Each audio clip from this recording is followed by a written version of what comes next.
እንቁላል ማምረቻ ላይ ስለሚፈጠር የውሃ መቋጠር ወይም ደግሞ ኦቫሪያን ሲስት ያውቃሉ? ሰላም፣ ዶክተር ሞገስ ነኝ፣ የማህፀንና ጽንስ ስፔሻሊስት በለቡ ስታር የህክምና ማዕከል። እንቁላል ማምረቻ ላይ የሚፈጠር የውሃ መቋጠር በማንኛውም ዕድሜ ላይ የሚከሰት ሲሆን እንደ እጢው ባህሪያት ህክምናዎቹ ይለያያሉ።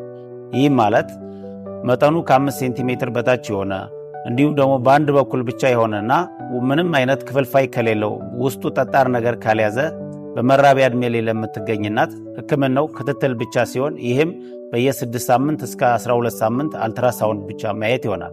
ነገር ግን በመሃል የመጠምዘዝ አደጋ ሊያጋልጥ ስለሚችል ለምሳሌ ከፍተኛ የሆነ ሆድ ቁርጠት፣ ማስታወክ እና ማቅለሽለሽ ካጋጠመ የእጢው መጠምዘዝ ሊሆን ስለሚችል በአስቸኳይ ወደ ህክምና ተቋም መምጣት ያስፈልጋል።